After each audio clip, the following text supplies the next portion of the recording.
నమస్కారం ఘంటారావానికి స్వాగతం. ముందుగా ప్రధానాంశాలు.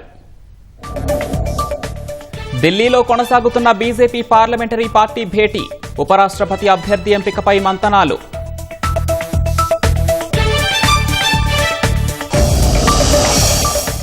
ఓట్ల చోరీ ప్రచారం రాజ్యాంగాన్ని అవమానించడమేనన్న ఈసీ, వారంలోగా రాహుల్ అఫిడవిట్ దాఖలు చేయాలని డిమాండ్.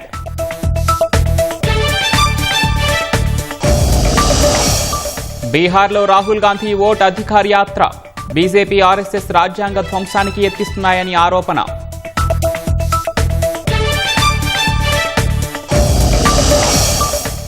నిర్మాణ రంగాన్ని ప్రభుత్వం ఆదుకుంటుందన్న కిషన్ రెడ్డి, వినియోగదారుల ప్రయోజనాలే లక్ష్యంగా పనిచేయాలని సూచన.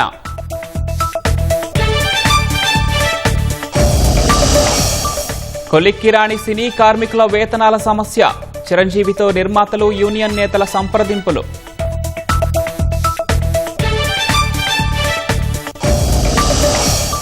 వర్షాలు తగ్గుముఖం పట్టినా జిల్లాల్లో కొనసాగుతున్న వరద, పలు జిల్లాల్లో మత్తడి దూకుతున్న చెరువులు.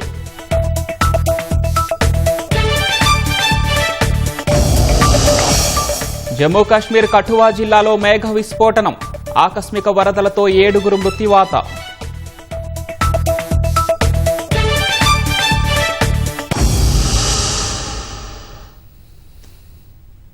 ఉపరాష్ట్రపతి అభ్యర్థి ఎంపిక కోసం బీజేపీ పార్లమెంటరీ పార్టీ సమావేశం ఢిల్లీలో జరుగుతోంది. ఈ సమావేశంలో ప్రధాని నరేంద్ర మోదీతో పాటు కేంద్ర మంత్రులు అమిత్ షా, రాజ్నాథ్ సింగ్, జేపీ నడ్డా తదితరులు పాల్గొంటున్నారు. ఆగస్టు 21న నామినేషన్ దాఖలు చేసే అవకాశం ఉంది. ప్రధాని మోదీ, కేంద్ర మంత్రులు, ఎన్డీఏ పాలిత రాష్ట్రాల ముఖ్యమంత్రులు, ఉప ముఖ్యమంత్రులు నామినేషన్ కార్యక్రమానికి హాజరు కానున్నట్లు తెలుస్తోంది. ఆరోగ్య కారణాలతో జగదీప్ ధన్ఖడ్ రాజీనామా చేయడంతో ఉపరాష్ట్రపతి ఎన్నిక జరుగుతోంది. ఆగస్టు 20న జరిగే ఎన్డీఏ నేతల సమావేశానికి ఉపరాష్ట్రపతి అభ్యర్థి కూడా హాజరవుతారని సమాచారం. ఎన్డీఏ అభ్యర్థికి మద్దతుగా కూటమి ఎంపీలు అనేక సెట్ల నామినేషన్లు దాఖలు చేయనున్నట్లు తెలుస్తోంది. ఒకవేళ ఇండీ కూటమి నేతృత్వంలోని విపక్ష పార్టీలు తమ అభ్యర్థిని బరిలో దింపితే సెప్టెంబర్ 9న ఉపరాష్ట్రపతి ఎన్నిక జరగనుంది. లేకుంటే ఏకగ్రీవం కానుంది.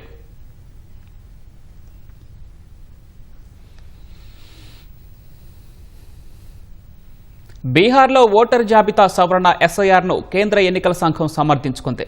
ఎస్ఐఆర్పై కొన్ని పార్టీలు రాజకీయాలు చేస్తున్నాయని ఎన్నికల సంఘం ప్రధాన కమిషనర్ జ్ఞానేష్ కుమార్ మండిపడ్డారు. ఈసీ భుజాలపై తుపాకీ పెట్టి ఓటర్లను లక్ష్యం చేసుకుంటున్నారని విమర్శించారు. అన్ని పార్టీలు ఈసీకి సమానమని సీఈసీ అన్నారు. బీహార్ ఓటర్ జాబితా ముసాయిదాపై ఫిర్యాదు చేయడానికి ఇంకా 15 రోజుల సమయం ఉందన్నారు. మరోవైపు రాహుల్ గాంధీ తన ఆరోపణలపై వారం రోజుల్లోపు ప్రమాణంతో కూడిన డిక్లరేషన్ సమర్పించాలి, లేదా ప్రజలకు క్షమాపణ చెప్పాలని సీఈసీ డిమాండ్ చేశారు. బీహార్ ఓటర్ జాబితాలో లోపాలు తొలగించడమే ఎస్ఐఆర్ లక్ష్యమని, కానీ దానిపై కొందరు అసత్యాలు ప్రచారం చేస్తున్నారని ఈసీ ఆందోళన వ్యక్తం చేసింది. త్వరలో ఎన్నికలు జరగనున్న బీహార్లో ఓట్ చోరీ పేరుతో కాంగ్రెస్ సహా ఇండీ కూటమి నేతలు ఓటర్ అధికార యాత్ర పేరుతో ర్యాలీ చేపట్టిన నేపథ్యంలో సీఈసీ జ్ఞానేష్ కుమార్ ఢిల్లీలో మీడియా సమావేశం నిర్వహించారు. డబుల్ ఓటింగ్, ఓట్ చోరీ ఆరోపణలు నిరాధారమంటూ వాటిని ఆయన తోసిపుచ్చారు. బీహార్ ఎస్ఐఆర్ పై కొన్ని పార్టీల నేతలు అసత్యాలు ప్రచారం చేస్తున్నారని మండిపడ్డారు. బీహార్ ఓటర్ జాబితా ముసాయిదాపై అన్ని రాజకీయ పార్టీలు తమ వాదనలు, అభ్యంతరాలు తెలియజేయవచ్చని, అందుకు ఇంకా 15 రోజుల సమయం ఉందని సీఈసీ సూచించారు. ఏ రాజకీయ పార్టీ పట్ల ఎన్నికల సంఘం వివక్ష చూపదని, అన్ని పార్టీలు ఈసీకి సమానమే అన్నారు. ముసాయిదా ఓటరు జాబితాపై 45 రోజుల గడువులోపు అభ్యంతరాలు తెలపకుండా ఓట్ చోరీ అంటూ ఆరోపణలు చేయటం రాజ్యాంగాన్ని అవమానించటమే అని సీఈసీ జ్ఞానేష్ కుమార్ అన్నారు. जमीनी स्तर पर सभी मतदाता, सभी राजनीतिक दल और सभी बूथ लेवल ऑफिसर्स मिलकर एक पारदर्शी तरीके से कार्य कर रहे हैं, सत्यापित भी कर रहे हैं, हस्ताक्षर भी कर रहे हैं और वीडियो टेस्टिमोनियल्स भी दे रहे हैं। यह एक गंभीर चिंता का विषय है कि राजनीतिक दलों के जिला अध्यक्षों और उनके द्वारा नामित बीएलएस के ये सत्यापित दस्तावेज, टेस्टिमोनियल्स, उनकी आवाज उनके स्वयं के राज्य स्तर के या राष्ट्रीय स्तर के नेताओं तक या तो पहुंच नहीं पा रही है और या फिर जमीनी सच को नजरअंदाज करते हुए भ्रम फैलाने की कोशिश की जा रही है। सत्य तो यह है कि कदम से कदम मिलाकर सभी स्टेक होल्डर्स बिहार के एसआईआर को पूर्ण रूप से सफल बनाने के लिए कटिबद्ध हैं, प्रयत्न कर रहे हैं और कठिन परिश्रम कर रहे हैं। जब बिहार के 7 करोड़ से भी अधिक मतदाता चुनाव आयोग के साथ खड़े हैं, तो न तो चुनाव आयोग की साख पर कोई प्रश्न चिन्ह खड़ा हो सकता है और न ही मतदाताओं की साख पर। డబుల్ ఓటింగ్, ఓట్ చోరీ వంటి నిరాధార ఆరోపణలపై ఈసీ కానీ ఓటర్లు కానీ భయపడటం లేదని సీఈసీ జ్ఞానేష్ కుమార్ అన్నారు. బీహార్ ఎస్ఐఆర్పై కొందరు చేస్తున్న రాజకీయాలను పట్టించుకోకుండా అన్ని వర్గాల ఓటర్లకు ఈసీ అండగా ఉంటుందన్నారు. लोकसभा के चुनाव की प्रक्रिया में 1 करोड़ से भी अधिक कर्मचारी, 10 लाख से भी अधिक बूथ लेवल एजेंट्स, 20 लाख से भी अधिक प्रत्याशियों के पोलिंग एजेंट्स चुनाव के लिए कार्य करते हैं. इतने सारे लोगों के समक्ष इतनी पारदर्शी प्रक्रिया में क्या कोई भी मतदाता वोट की चोरी कर सकता है?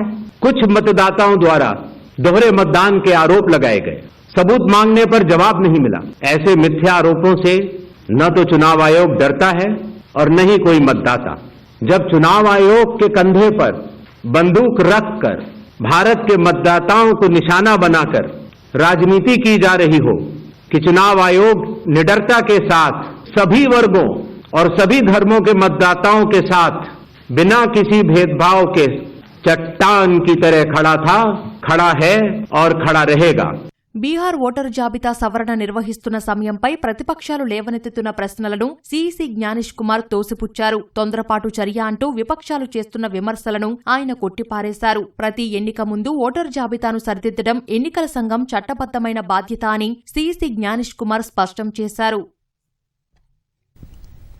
రాజ్యాంగాన్ని ధ్వంసం చేసేందుకు బీజేపీ, ఆర్ఎస్ఎస్ ప్రయత్నిస్తున్నాయని లోక్సభ ప్రతిపక్ష నేత రాహుల్ గాంధీ ఆరోపించారు. దేశవ్యాప్తంగా అసెంబ్లీ, లోక్సభ ఎన్నికలు చోరీకి గురవుతున్నాయని చెప్పారు. బీహార్లో ఓటర్ అధికార్ యాత్ర కార్యక్రమం ప్రారంభంలో కాంగ్రెస్ అధ్యక్షుడు ఖర్గే, ఆర్జేడీ చీఫ్ లాలూ ప్రసాద్ యాదవ్, ఇతర ఇండియా కూటమి నేతలతో కలిసి రాహుల్ పాల్గొన్నారు. బీహార్లో ఈ యాత్ర 16 రోజుల పాటు 1300 కిలోమీటర్ల దూరం 20కి పైగా జిల్లాల మీదుగా కొనసాగుతుంది. వచ్చే నెల 1న పట్నాలో నిర్వహించే భారీ సభతో ముగియనుంది. బీజేపీతో కలిసి ఎన్నికల కమిషన్ ఎన్నికల్లో చోరీకి పాల్పడుతోందని ఈ సందర్భంగా రాహుల్ ఆరోపించారు. మహారాష్ట్రలో లోక్సభ ఎన్నికల్లో మంచి సీట్లు సాధించిన ఇండియా కూటమికి అసెంబ్లీ ఎన్నికల్లో అనూహ్య ఫలితాలు వచ్చాయన్నారు. 1 కోటి ఓట్లను కొత్తగా చేర్చడమే అందుకు కారణమైందని ఆరోపించారు. ఓటర్ల సమగ్ర జాబితా సవరణ ద్వారా ఓటర్ల చేర్పులు, తొలగింపులతో బీహార్ అసెంబ్లీ ఎన్నికల్లో చోరీకి పాల్పడేందుకు కుట్ర జరుగుతోందని రాహుల్ చెప్పారు. ఆ కుట్రలో విజయం దక్కకుండా ఇండియా కూటమి అడ్డుకుంటుందని తెలిపారు. ये संविधान को बचाने की लड़ाई है. पूरे हिंदुस्तान में आरएसएस और बीजेपी संविधान को मिटाने की कोशिश कर रहे हैं. हर चुनाव में नरेंद्र मोदी जी बीजेपी जीतती है. जहां भी देखो चुनाव होता है, ये जीतते हैं. इलेक्शन कमीशन ने मुझसे एफिडेविट मांगा और किसी से एफिडेविट नहीं मांगा. हमने उनसे सीसीटीवी जो वीडियोग्राफी है वो मांगी, मना कर दी. हिंदुस्तान में विधानसभा के चुनाव, लोकसभा के चुनाव चोरी किए जा रहे हैं. साजिश ये है कि बिहार में एसआईआर करके नए वोटरों को जोड़कर, वोटरों को काटकर ये बिहार का चुनाव चोरी करें. తర్వాతి తరం జీఎస్టీ సంస్కరణల ముసాయిదాను రాష్ట్రాలకు అందించినట్లు ప్రధాని మోదీ తెలిపారు. ఆ ప్రతిపాదనలను దీపావళికి ముందే అమలు చేయడానికి సహకరించాలని రాష్ట్రాలను కోరినట్లు చెప్పారు. జీఎస్టీ సంస్కరణలు పేదలు, మధ్యతరగతి వర్గాలతో పాటు చిన్న పెద్ద వ్యాపారాలకు మేలు చేస్తాయన్నారు. ఢిల్లీలో 11,000 కోట్ల వ్యయంతో చేపట్టిన Dwarka express way, urban extension రోడ్లను ప్రధాని మోదీ జాతికి అంకితం చేశారు. జీఎస్టీ చట్టాన్ని సరళతరం చేయడంతో పాటు పన్నుల స్లాబ్లను సవరించాలని కేంద్ర ప్రభుత్వం నిర్ణయించినట్లు తెలిపారు. Dwarka express way, urban extension రోడ్డుతో దేశ రాజధాని ఢిల్లీని అనుసంధానం చేయడం వల్ల ప్రయాణ సమయం మరింత తగ్గుతుందన్నారు. గత 11 ఏళ్లలో దేశవ్యాప్తంగా రికార్డు స్థాయిలో మౌలిక సదుపాయాల ప్రాజెక్టులు చేపట్టినట్లు ప్రధాని తెలిపారు. ఎన్డీఏ పాలనలో సంస్కరణలు నిరంతరంగా కొనసాగుతాయని ప్రధాని మోదీ పేర్కొన్నారు. आजादी के इसी महोत्सव के बीच देश की राजधानी दिल्ली देश में हो रही विकास क्रांति की साक्षी बन रही. दिल्ली को द्वारका एक्सप्रेसवे और अर्बन एक्सटेंशन रोड की कनेक्टिविटी मिली है. इससे दिल्ली के, गुरुग्राम के, पूरे एनसीआर के लोगों की सुविधा बढ़ेगी, सभी का समय बचेगा. 15 अगस्त को लाल किले से मैंने देश की अर्थव्यवस्था, देश की आत्मनिर्भरता और देश के आत्मविश्वास पर विश्वास से बात की है। आज का भारत क्या सोच रहा है, उसके सपने क्या है, संकल्प क्या है, ये सब कुछ आज पूरी दुनिया अनुभव कर रही है। दुनिया जब भारत को देखती है तो उसकी पहली नजर हमारी राजधानी पर पड़ती है। इसलिए दिल्ली को हमें विकास का ऐसा मॉडल बनाना है जहां सभी को महसूस हो कि हाँ, ये विकसित होते भारत की राजधानी है। రాష్ట్రంలో గోదావరి కృష్ణా పరివాహక ప్రాజెక్టులకు వరద స్థిరంగా కొనసాగుతోంది. ఎగువ నుంచి వస్తున్న వరదతో అన్ని జలాశయాలు పూర్తిగా నిండిపోయాయి. ముందు జాగ్రత్తగా ప్రాజెక్టుల నుంచి దిగువకు నీటిని వదులుతున్నారు. భారీ వరద దృష్ట్యా పరివాహక ప్రజలు అప్రమత్తంగా ఉండాలని అధికారులు సూచిస్తున్నారు.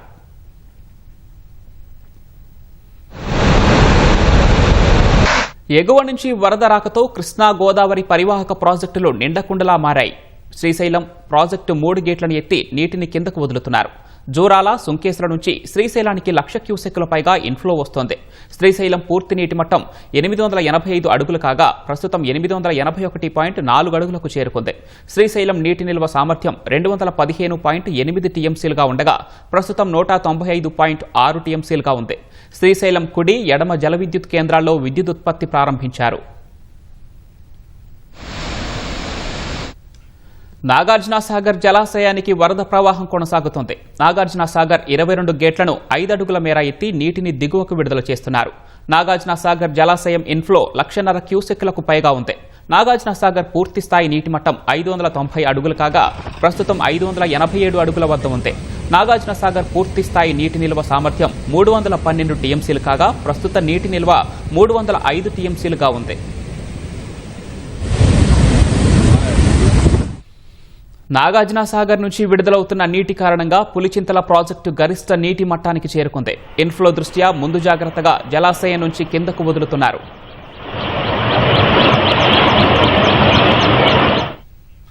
గోదావరి పరివాహకంలోని కడెం ప్రాజెక్టుకు ఎగువ నుంచి వరద ప్రవాహం కొనసాగుతోంది. జలాశయం నుంచి నీటిని కిందకు వదులుతున్నారు. పెద్దపల్లి జిల్లా అంతర్గాం మండలంలోని శ్రీపాద ఎల్లంపల్లి ప్రాజెక్టులోకి కడెం నుంచి భారీగా వరద నీరు చేరుతోంది.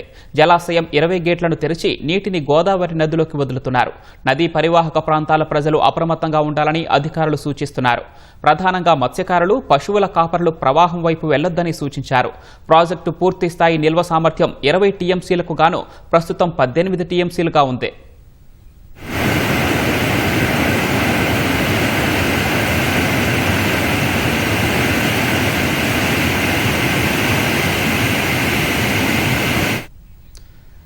ప్రాజెక్టుల నుంచి వదులుతున్న నీరు, ఎగువ ప్రాంతాల నుంచి వస్తున్న వరదతో భద్రాచలం వద్ద గోదావరి నీటి మట్టం క్రమంగా పెరుగుతోంది.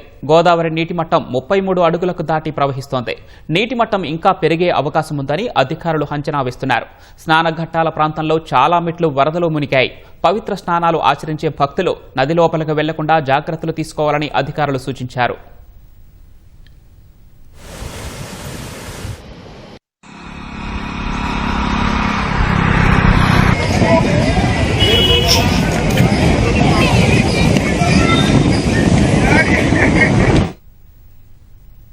కాంగ్రెస్ ప్రభుత్వానికి నీటి విలువ తెలియట్లేదని మాజీ మంత్రి హరీష్ రావు మండిపడ్డారు. భారీ వర్షాలతో కృష్ణా గోదావరికి వరద ప్రవాహం పెరుగుతున్నా నీటిని ఒడిసి పట్టకుండా 100 టీఎంసీలు వృధాగా సముద్రంలోకి పోతుందని ధ్వజమెత్తారు. సిద్దిపేటలో నిర్వహించిన మీడియా సమావేశంలో మాట్లాడిన హరీష్ బీఆర్ఎస్ పై ఉన్న కోపంతో రైతులకు అన్యాయం చేయవద్దన్నారు. ఎల్లంపల్లి ప్రాజెక్టుకు భారీ వరద వస్తోందన్న ఆయన 62,000 క్యూసెక్కుల వరదను వృధాగా సముద్రంలోకి వదులుతున్నారన్నారు. ఇప్పటికైనా బురద రాజకీయాలు మానుకొని వరదను వృధాగా పోకుండా కాళేశ్వరం ప్రాజెక్టు పంపులను ఆన్ చేసి రిజర్వాయర్లను నింపాలని హరీష్ రావు డిమాండ్ చేశారు. కట్నే ఇల్లు పెట్టిన పొయ్యి లెక్క కాళేశ్వరం ప్రాజెక్టు ఉంటే ఈ రాష్ట్ర ప్రభుత్వం నీళ్లను సముద్రంలోకి వదులుతూ ప్రాజెక్టులను పడావు పెడతా ఉంది. మీరు చేయాల్సిందేంది? నందిమేడారం, గాయత్రి పంప్ హౌజులు రెడీగా ఉన్నాయి, రిజర్వాయర్లన్నీ ఖాళీగా ఉన్నాయి, చెరువులన్నీ ఖాళీగా ఉన్నాయి. నీళ్లను ఒడిసి పట్టండి, వెంటనే మోటార్లు ఆన్ చేయండి అని చెప్పి ప్రభుత్వానికి చెప్పాం. దురదృష్టం, ప్రభుత్వం మోటార్లు ఆన్ చేయలేదు. ఇప్పుడు ఏం చేసిండ్రు? ఎల్లంపల్లి గేట్లు ఎత్తి సముద్రంలోకి నీళ్లు వదిలేరు. ఇది దుర్మార్గం. It's a criminal negligence. ఎందుకంటే నీళ్ల విలువ రైతులకు తెలుస్తుంది. ఒకవైపు వరదలు ముంచెత్తుతా ఉంటే రాష్ట్రంలో కొన్ని జిల్లాల్లో, కొన్ని ప్రాంతాల్లో ఇప్పటికీ చెరువులు నిండలేదు. ఇప్పటికీ డ్యాములన్నీ ఖాళీగా ఉన్నాయి. గోదావరి పరివాహక ప్రాంతంలో 60% డ్యాములు ఖాళీగా ఉన్నాయి. ఏం చేస్తున్నారు మీరు? మీ బురద రాజకీయాల కోసం వరద నీటిని సముద్రంలో వదలకండి, వరద నీటిని ఒడిసి పట్టండి, బురద రాజకీయాలు మానండి అని చెప్పి నేను కోరుతా ఉన్నా. రాష్ట్రంలో వర్షాలు కాస్త తగ్గుముఖం పట్టినా జిల్లాల్లో వరద తీవ్రతగా ఉంది. వాగులు ఉప్పొంగుతుండగా చెరువులు మత్తడి పోస్తున్నాయి. సమీప పొలాలను ప్రవాహాలు ముంచెత్తాయి. వాగులు వంకలు పొంగిపొర్లుతూ ఉండటం, చెరువులు నిండుతూ ఉండటంతో కర్షకులు ఆనందం వ్యక్తం చేస్తున్నారు. మరో 2 రోజులు వర్షాలుంటాయని వాతావరణ శాఖ హెచ్చరికతో అధికారులు అప్రమత్తమయ్యారు. బంగాళాఖాతంలో ఏర్పడిన అల్పపీడన ప్రభావంతో పలు జిల్లాల్లో దంచికొట్టిన వర్షాలకు వాగులు వంకలు ఉప్పొంగి ప్రవహిస్తున్నాయి. ఉమ్మడి ఆదిలాబాద్ జిల్లాలో వర్షం తగ్గినప్పటికీ అపార నష్టం సంభవించింది. వేలాది ఎకరాల్లో పంట నీట మునిగింది. ఎగువనున్న మహారాష్ట్రలోని పెన్గంగ నదిపై ఉన్న ఇసాంపూర్ డ్యాం గేట్లు ఎత్తడంతో దిగువనున్న ఆదిలాబాద్ జిల్లాలో నీటి ఉధృతి క్రమంగా పెరుగుతోంది. మహారాష్ట్రలో కురిసిన వర్షాల ప్రభావంతో పాటు జిల్లాలో కురిసిన కుండపోత కారణంగా తాంసీ, భీంపూర్, తలమడుగు, జైనాథ్, బేల మండలాల్లో పంట చేలల్లోకి నీరు చేరుతోంది. ఒక్క ఆదిలాబాద్ జిల్లాలోనే దాదాపు 10,000 ఎకరాలకు పైగా పంట నీట మునిగినట్లు వ్యవసాయ శాఖ ప్రాథమిక అంచనా వేసింది.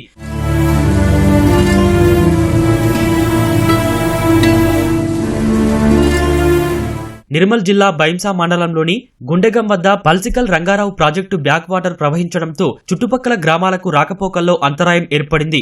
భైంసా మండలంలోని మహాగం, కుబీర్ మండలంలోని ఛాతా, పార్డీ బీతో పాటు పలు గ్రామాలకు రవాణా స్తంభించింది. గడ్డెన్నవాగు ప్రాజెక్టు 5 గేట్లు ఎత్తి నీటిని దిగువకు వదులుతున్నారు. పరివాహక ప్రాంతాల ప్రజలు అప్రమత్తంగా ఉండాలని అధికారులు సూచిస్తున్నారు. నీట మురిగిన పంట పొలాలను కలెక్టర్, ఎస్పీ పరిశీలించారు. ఉమ్మడి జిల్లాలోని వరద పరిస్థితిపై జిల్లా ఇన్ఛార్జ్ మంత్రి జూపల్లి కృష్ణారావు వీడియో కాల్ ద్వారా అధికారులను ఆరా తీశారు. అధికార యంత్రాంగం పూర్తి స్థాయిలో అప్రమత్తంగా ఉండాలని ఆదేశించారు. రోడ్ల మీద నీరు పూర్తి స్థాయిలో తగ్గే వరకు ప్రజలు బయటకు రావద్దని, సహాయక చర్యల్లో ప్రజలు అధికారులకు సహకరించాలని మంత్రి విజ్ఞప్తి చేశారు.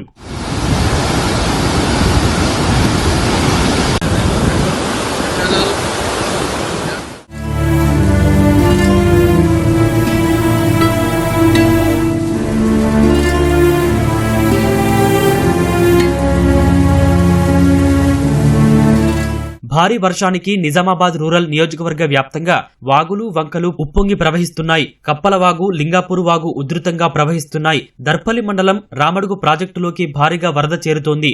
మోపాల్ మండలంలోని మంచిప్ప పెద్ద చెరువు అలుగు పోస్తోంది. డిచ్పల్లి మండలంలోని బర్దీపూర్, దూద్గావ్ చెరువు అలుగు పారుతోంది. చెరువులు నిండటం వల్ల రెండో పంటకు సైతం ఢోకా లేదని అన్నదాతలు హర్షం వ్యక్తం చేస్తున్నారు.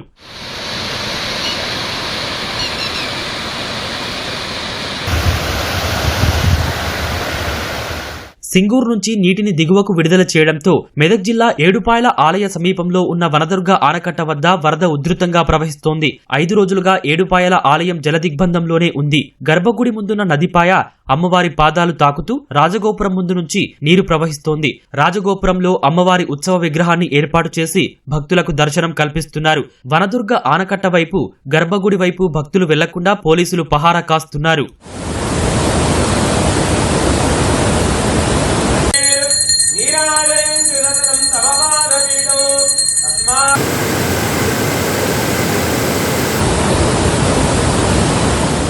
సంగారెడ్డి జిల్లా పుల్కల్ మండలం ఇసోజీపేట గ్రామ శివారులో గండిపడిన సింగూరు కాలువను మంత్రి దామోదర రాజనరసింహ పరిశీలించారు. వెంటనే మరమ్మతులు చేసి రైతులకు ఎలాంటి ఇబ్బంది తలెత్తకుండా తక్షణ పనులు చేపట్టాలని అధికారులను ఆదేశించారు. 4 రోజులుగా కురుస్తున్న వర్షాలకు నీటి ఉధృతి పెరిగి కాలువ తెగి పొలాల్లోకి వరద నీరు చేరింది. చాలా వరకు నీరు వృధాగా పోతుంది. రైతులు ఇబ్బందులు పడుతున్న విషయం తెలుసుకుని మంత్రి రాజనరసింహ స్థానిక అధికారులతో కలిసి ట్రాక్టర్లో ఘటనాస్థలికి చేరుకున్నారు. కాలువ తెగిన పరిసరాలు పరిశీలించారు. నీటిపారుదల, రెవెన్యూ అధికారులు అప్రమత్తంగా ఉండాలన్నారు. ప్రభుత్వం రైతులకు అండగా ఉంటుందని మంత్రి భరోసానిచ్చారు.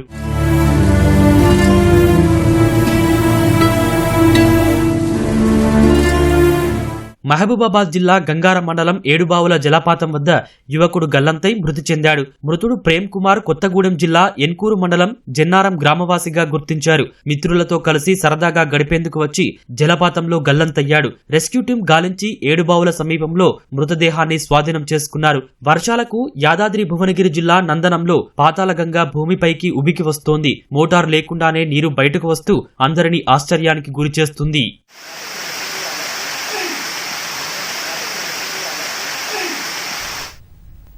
యాదాద్రి భువనగిరి జిల్లా చౌటప్పల మండలం రెడ్డిబాబు వద్ద హైదరాబాద్ విజయవాడ జాతీయ రహదారిపై వరుసగా 4 కార్లు ఢీకొన్నాయి. గొర్రెల మంద అడ్డు రావడంతో ముందు వెళ్తున్న కారు డ్రైవర్ సడన్ బ్రేక్ వేయగా ఒకదానికొకటి ఢీకొన్నాయి. ఆ ఘటనలో ఎవరికీ ఎలాంటి ప్రమాదం జరగకపోవడంతో ప్రయాణికులు ఊపిరి పీల్చుకున్నారు.